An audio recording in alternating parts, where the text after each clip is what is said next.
On a lonely Oklahoma road, a family truck sat abandoned, but the family inside it was gone. Bobby, Sherilynn, and 6-year-old Madyson disappeared after driving into the mountains to look at land. The hardest part of the case was not the mystery itself, but the child caught inside it. Inside the truck, investigators found money, phones, identification, and a dog barely alive from hunger.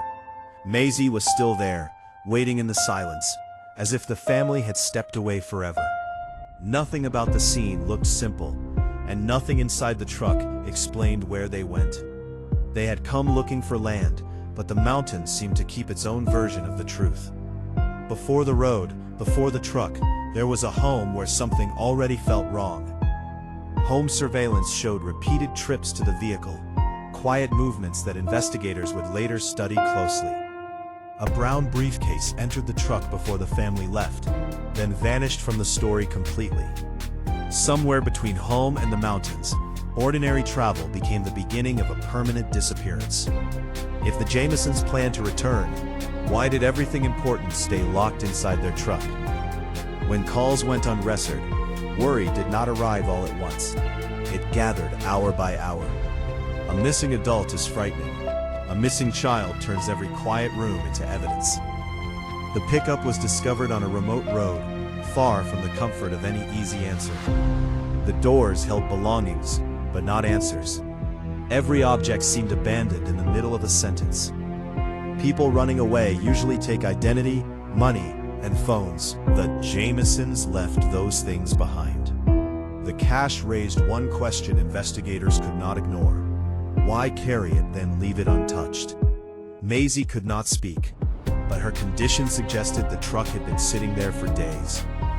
The ground offered marks, but not a clear direction, as if the family dissolved into the trees. Searchers moved through the woods expecting a trace, a voice, a piece of clothing, anything.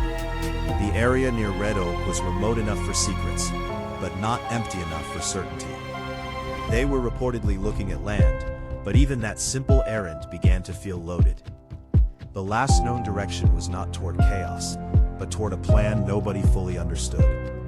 The video did not show violence, but its quietness made investigators lean closer. Their movements looked strangely methodical, not panicked, not hurried, and not easy to explain. The briefcase seen leaving the house was never recovered, turning one object into a lasting shadow. Another question followed investigators quietly. Where was Sherilynn's handgun? And did it leave with them? The timeline formed on the wall, but every neat line ended in the same blank space. Witnesses could place the family near the land, but not inside the moment they vanished. The mountains did not answer with screams, tracks, or bodies. Only silence stretched between trees. Before they vanished, the Jamisons seemed to be carrying pressure no search map could measure. If robbery was the motive, the scene argued against it in the most obvious way. If they left willingly, they chose a strange way to disappear, without phones, money, or comfort. Personal belongings can feel ordinary until they are found somewhere their owner should still be. Even trained dogs move through uncertainty, chasing scents that faded into the mountain air. Every passing day gave the wilderness more time to erase whatever the family left behind.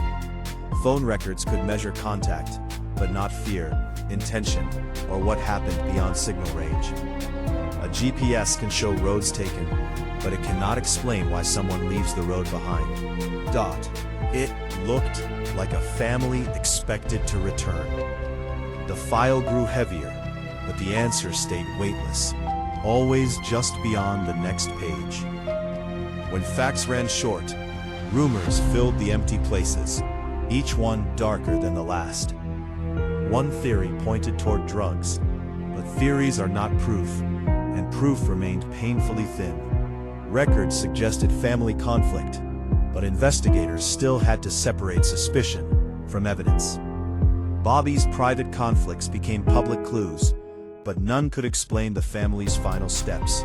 Some accounts suggested fear inside the home, but fear alone does not identify who caused it. Stories about spirits and strange beliefs circulated, But investigators needed facts, not atmosphere. The stranger the case sounded, the easier it became for the real family to disappear behind theories. Madyson was not a clue or a theory. She was a child who never came home. Every statement mattered, because one wrong memory could bend the entire investigation away from truth. The truck was not just abandoned, it was arranged by circumstance in ways nobody understood. What investigators did not find became almost as important as everything they recovered. Days of searching produced fear, exhaustion, and possibilities, but no family waiting to be found. Accident, foul play, voluntary disappearance, exposure. Every theory explained something and failed somewhere else. If they left the truck on foot, the woods gave them countless directions and almost no mercy. Whatever happened, Sherilynn's final role was likely the same one she lived with: protecting Madyson. At some point, if they walked away, one decision may have separated survival from silence. Another possibility was worse. Someone else was there, and the truck was only the aftermath. But suspicion without confirmation can become another wilderness, just as dangerous as the woods. As months became years, the case changed from urgent search to a wound that would not close. The evidence waited in folders, but waiting does not make a mystery less cruel. The mountain kept changing, covering old ground with new leaves, rain, and silence. Public attention moved on, but unresolved cases do not end just because headlines fade. 4 years later, 2 hunters entered the woods for one reason and found something entirely different. What they saw on the ground turned a forgotten search area into an active scene again. The phone call did not solve the case, but it changed what everyone feared was true. The woods became a crime scene, or perhaps only the place where the final answers rested. The discovery involved 2 adults and a child, the shape of the fear everyone had carried. The remains were found less than 3 miles from the truck, close enough to deepen the mystery. Now the case moved from search teams to forensic rooms, where science would answer only part. For the family left behind, discovery did not mean closure. It meant waiting for confirmation. The medical examiner could identify the family, but cause of death remained beyond reach. In 2014, officials confirmed what many feared: the remains belonged to the Jamison family. The identification answered who was found, but not how they died or why they were there. Finding them brought grief into focus, but it did not give that grief a reason. After the remains were found, the truck became stranger, not simpler. Why would Bobby leave money, phones, and safety behind, then walk into uncertainty with his family? If they needed help, why did no clear call lead rescuers directly to them? How could a family remain hidden for years, so close to where the search began? Exposure could explain death in the wilderness, but not every strange choice that led there. Foul play remained possible, because abandoned belongings rarely explain themselves without someone else in the story. Voluntary disappearance was discussed, yet the evidence left behind made that theory difficult to hold. Darker theories existed, but without cause of death, even the worst possibilities stayed unresolved. The briefcase remained one of the quietest clues, because its absence kept asking the loudest question. The missing handgun raised possibilities, but possibilities are not the same thing as proof. The money suggested planning, fear, or something else entirely, but never explained the ending. Every theory has to return to Madyson, because she was never responsible for any adult mystery. The case had fear, evidence, and theories, but no confirmed villain standing at the center. Science gave names back to the remains, but it could not return the missing moment. The mountain gave them back, but not the story of how it kept them. The final image of Sherilynn is not known, only imagined through evidence and loss. Bobby's choices are impossible to read now, because the only witnesses are gone. Whatever Madyson saw that day, she should never have had to understand it. Returning to the road did not make the scene clearer. It made the silence feel older. Some evidence ages into history, But a family photograph refuses to become just paper. There was no final arrest, no courtroom answer, and no confession to close the door. Monitor glow, soft blue shadows. Details, ethical notes, victim photos respectfully placed, quiet restraint, mature documentary mood. Quality, hyper-realistic, 8K, cinematic lighting, shot on 35mm lens, noir thriller atmosphere. To outsiders, it became a mystery.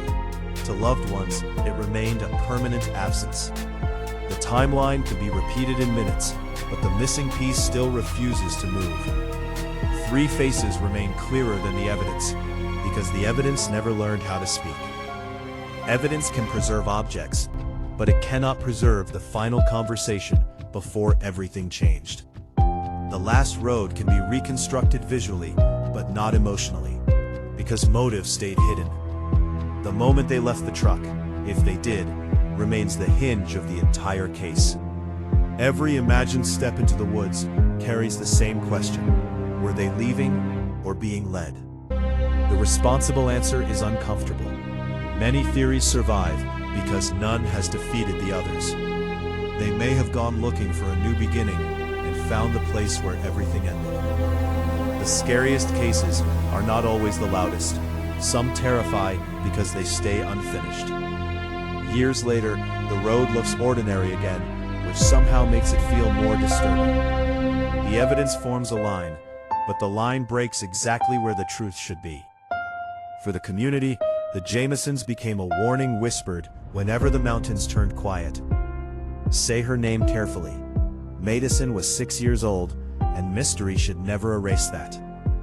Bobby and Sherilynn left behind more than evidence. They left behind questions no family should inherit. The case remains unresolved, not because nobody looked, but because the truth left too little behind. So what do you believe happened? Accident? Outside danger? Or something hidden inside the family's final plan? The truck remained the case's most honest witness, and still it could not tell anyone enough. Somewhere beyond that road, the final minutes happened without cameras, witnesses, or mercy. The mountain eventually gave back remains, but kept the one answer everyone needed most. Before this was a mystery, it was a family, and one little girl who deserved tomorrow. Some files close with answers. This one stayed open, because silence became part of the evidence. If the road could speak, would it name a killer, an accident, or a choice nobody survived?